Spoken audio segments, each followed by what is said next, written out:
والدین کو کس حد تک اپنی اولاد پہ سختی کرنی چاہیے اور کن چیزوں میں ان پر پابندی لگانی چاہیے؟ میرا نقطہ نظر یہ ہے کہ جب بچے ابھی شعور کی عمر کو نہیں پہنچے ہوتے تو آپ ان پر سختی بھی کر سکتے ہیں اور کرنا پڑتی ہے بعض اوقات، لیکن جب بچے مکالمے کی عمر کو پہنچ جائیں، یعنی اب وہ اپنے خیر و شر کو سمجھتے ہیں، بات کرتے ہیں، بیان کرتے ہیں، اس کے بعد جو والدین سختی کریں گے وہ اپنی عاقبت بھی خراب کریں گے، اپنے بچوں سے بھی محروم ہو جائیں گے۔ اور مجھے بڑے افسوس کے ساتھ یہ بات عرض کرنا پڑتی ہے کہ میرے سامنے وقتاً فوقتاً اس طرح کے واقعات آتے رہتے ہیں کہ جس میں بعض مذہبی پس منظر رکھنے والے یا دیندار والدین جو ہیں وہ باہر دنیا کو تبلیغ کریں گے اور دین کے بارے میں بڑے مسترب ہوں گے، لیکن ان کو شاید یہ اندازہ نہیں ہوتا کہ ان کو گھر کے اندر کس شفقت، کس محبت، کس ایثار کے ساتھ زندگی بسر کرنی چاہیے اور کیسے موقع دینا چاہیے اپنے گھر والوں کو بھی کہ وہ بھی سمجھ کر آہستہ آہستہ دین کی طرف آئیں۔ وہ ہاتھ میں ایک لٹھ پکڑ لیتے ہیں اور اس کے بعد نفاذ کے مقام پر کھڑے ہو جاتے ہیں، نہ یہ جانتے ہیں کہ بچوں کے گرد و پیش کا ماحول اس وقت کیا کہہ رہا ہے ان کو، نہ یہ سمجھتے ہیں کہ اس وقت دنیا کے اندر کیا تبدیلیاں اور تغیرات آ گئے ہیں، نہ جو آزادی کی ایک عمومی فضا اس وقت دنیا میں قائم ہو گئی ہے۔ سب سے بڑی جو قدر اس وقت دنیا میں لوگوں نے دریافت کر کے اس کو انتہا پر پہنچا دی ہے وہ فریڈم ہے، اور یہ سرایت کر رہی ہے، میڈیا سے سرایت کر رہی ہے، گرد و پیش سے سرایت کر رہی ہے، اس میں لٹ پکڑ کے وہ کھڑے ہو جاتے ہیں اور اس کے بعد آہستہ آہستہ خائب و خاسر ہو کر رہ جاتے ہیں اور نہیں جانتے کہ اس طرح ان کا جو دینی تاثر ہے وہ ان کے گھر والوں پر اور ان کے بچوں پر کتنا برا پڑتا ہے۔ کبھی بیوی کو گالی دے رہے ہیں، کبھی اس کو مار رہے ہیں، کبھی بچوں کو مار رہے ہیں، کبھی ان کے اوپر تان و تشنیع کر رہے ہیں، کبھی ان کے اوپر سختی کر رہے ہیں۔ رسول اللہ صلی اللہ علیہ وسلم نے یہ فرمایا ہے کہ قیامت کے دن میرے قریب وہ شخص ہوگا جو اپنے گھر والوں کے ہاں سب سے زیادہ با اخلاق ہوگا۔ تو اس بات کو بہت اچھی طرح ملحوظ رکھیے، آپ کا کام دعوت دینا ہے، پیغام پہنچانا ہے، اور ہر وقت اگر یہ کام کریں گے تو بغاوت ہو جائے گی آپ کے خلاف۔ حالات کو پہچاننے کی کوشش کریں، اپنے بچوں کو اپنے سینے سے لگائیں، ان کو دور نہیں کریں اپنے آپ سے،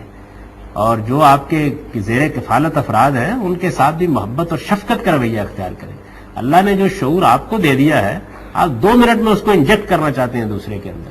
تو از راہ کرم میری بڑی گزارش ہے اس معاملے میں۔ بے شمار میرے سامنے واقعات آتے رہتے ہیں اس طرح کے کہ بعض لوگ بہت دینی باتیں کریں گے اور باہر ان کا بڑا اچھا رویہ ہوگا، لیکن وہ اپنے گھر کے اندر انتہائی بد اخلاق ہوتے ہیں، مار پیٹ سے گریز نہیں کرتے ہیں، ان کی زبان پر بات بات پہ گالی ہوتی ہے، اور وہ یہ خیال کرتے ہیں کہ اس طریقے سے وہ اپنا دینی فریضہ انجام دے رہے ہیں کیونکہ خدا نے ان کو داروغہ بنا کے دنیا میں بھیج دیا اور لوگوں پر مسلط ہو جائیں گے۔ تو یہ بات یاد رکھیے کہ اللہ نے اپنے پیغمبر کو بھی یہ کہا ہے کہ انما انت مذکر لست علیہم بمسیطر، آپ نصیحت کرنے والے ہیں، آپ کو داروغہ بنا کر نہیں بھیجا گیا۔ اگر آپ کے اخلاق اچھے نہیں ہیں، آپ کے گھر والے آپ کی نرمی، آپ کی محبت، آپ کی شفقت کی گواہی نہیں دیتے، تو میں یہ بات مبالغے سے نہیں کہہ رہا، آپ کی نمازیں اور روزے بیکار ہو جائیں گے قیامت۔ اور یہ بات رسول اللہ صلی اللہ علیہ وسلم نے اس وقت واضح کر دی تھی جب ایک بی بی کے بارے میں یہ پوچھا گیا کہ تہجد بہت پڑھتی ہے اور نمازیں بہت ادا کرتی ہے اور نفل پر نفل ادا کرتی چلی جاتی ہے، لیکن اس کے ہمسائے اس کے اخلاق سے تنگ ہے، تو آپ نے فرمایا جہنم میں جائے گا۔ آپ کا سب سے پہلا امتحان آپ کا اخلاقی امتحان ہے، اور اخلاقی امتحان کا سب سے بڑا میدان آپ کا گھر ہے۔ اگر آپ کے بچے اور آپ کی بیوی آپ کے اعلیٰ اخلاق کی گواہی نہیں دیتی تو یاد رکھیے جو گواہی آج وہ آپ کے خلاف دے رہی ہے، قیامت میں یہی گواہی آپ کے ساتھ قائم ہو جائے گی۔ اس بات کو اچھی طرح سمجھیے، اعلیٰ اخلاق کا سب سے بڑا امتحان آپ کے گھر میں ہوتا ہے، اور اس کی سب سے بڑھ کر گواہی آپ کی اولاد اور آپ کے بیوی بچوں کو دینی چاہیے، اس لیے کہ باہر ہر آدمی بہت مہذب ہو کے دکھا سکتا ہے اور ہر آدمی بہت اعلیٰ اخلاقی رویہ اختیار کر سکتا ہے، وہ امتحان جو گھر میں پیش ہوتا ہے۔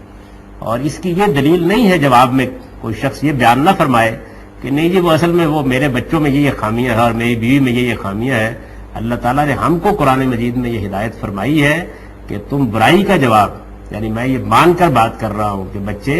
نہیں اچھا رویہ اختیار کر رہے، بیوی نہیں کر رہی، لیکن ہمیں یہ نصیحت کی گئی ہے اور قرآن کے الفاظ یہ ہے کہ برائی کا جواب بھلائی سے دو، ادفع باللتی ہے احسن، اور یہ فرمایا ہے کہ اگر تم برائی کا جواب بھلائی سے دیتے ہو تو اس کے نتیجے میں جو تمہارے ساتھ سخت دشمنی رکھنے والے ہیں ہو سکتا ہے اللہ ان کو بھی یہ توفیق دے کہ وہ تمہارے سرگرم دوست بن جائیں۔ اور پھر آخر میں کہا ہے کہ یہ وہ حکمت ہے جو اللہ نصیبے والوں کو عطا کرتا ہے، وَلَا يُلَقَّاهَا إِلَّا ذُو حَظٍّ عَظِيمٍ، اس کو حاصل کرنے کی کوشش کیجئے۔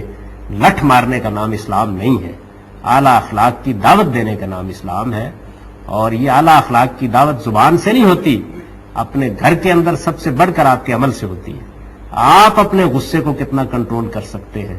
آپ اپنے جذبات پر کتنا پہرا لگا سکتے ہیں، آپ اپنے گھر والوں کے لیے کتنی رحمت بن سکتے ہیں. وہ آپ سے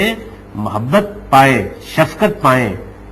اور سرپرستی محسوس کریں، نہ کہ یہ محسوس کریں کہ گھر میں آ گئے ہیں تو جل تو جلال تو آئی بلا کو ٹال تو. اس سے خدا کی پناہ مانگیے، آپ کی یہ ساری جتنی باقی دینی چیزیں ہیں یہ برباد ہو جائیں گی اس کے نتیجے میں. میری گزارش ہے.